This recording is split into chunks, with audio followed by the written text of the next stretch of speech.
So I was talking to a friend of mine yesterday about old camp stoves. He had one that he was trying to figure out what it was and what kind of fuel it took, and we were texting pictures back and forth.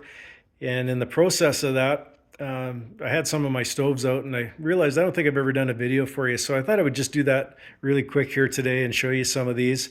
Obviously, my stick stove is the one that I carry because fuel is everywhere. But if I have to carry fuel because of a fire ban, I'm going to carry one of these, and you've all seen them on my various videos over the years.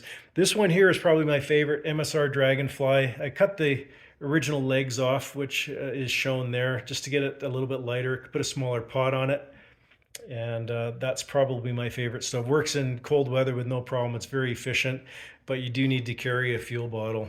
And that's one of the bottles there. That's the smaller bottle.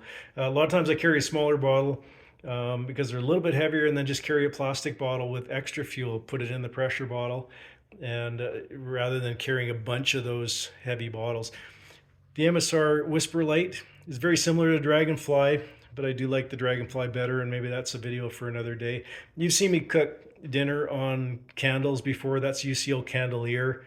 It does take a long time to heat water on that thing. Modern stick stove, that's a Toaks Titanium. I don't like it at all, but that's another story. As far as canister stoves, 400s, 440s, peak ones, exponents, easy lights, bunch of these things. Pick them up fairly reasonably priced on eBay or Amazon Marketplace. That's an older one. It's quite heavy. That's a 502, Coleman 502. It's never been out to the mountains, and I don't think it will ever make it to the mountains. But you've seen that one in the mountains. That's an M1942 World War II military stove. Great stove. I think as good a design as there's probably ever been, and those stoves are still working great. You'll see those on my Instagram page or in the shorts feed as well. That's a 530.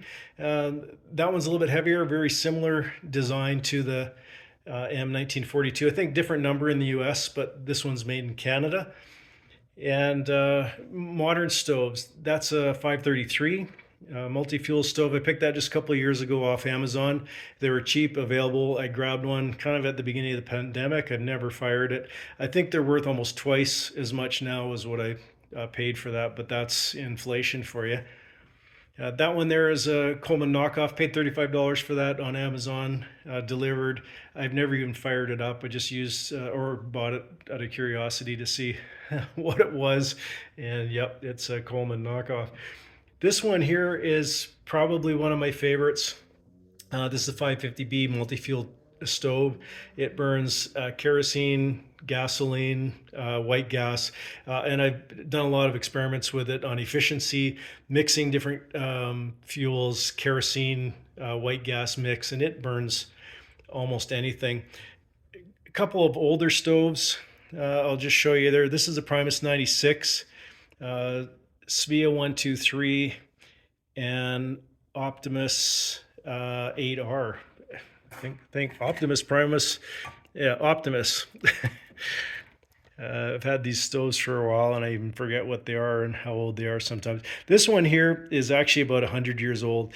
If you read any old books, and they talk about old Primus stoves back in the whatever 20s, 30s, it's going to look something like this. And if you happen to like old books, I do collect those as well.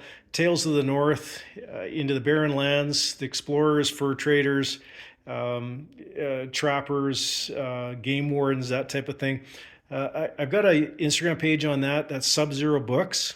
If you're into that kind of thing, I do a little bit of an overview of the books. A lot of them are first editions. I'll put some pictures up there, tell you a little bit about it. If you're looking to collect old books, that's a good resource. So that's Sub-Zero Books on Instagram. Just finish off with some latest canister stoves. MSR Pocket Rocket Deluxe is the latest one I bought because it's supposed to be really good in cold weather, and honestly, it's not really much better than the other ones. I've got another Optimus there. That's a later version. Don't like that stove at all either. These other two are from Amazon. That one weighs less than 1 ounce. So canister stoves, great in the summertime, very efficient, but not great in cold weather, those canister top stoves anyway. So that's just a quick overview of stoves. Hope you found that interesting. We'll try and get some of these out into the mountains and some more up on the shorts feed.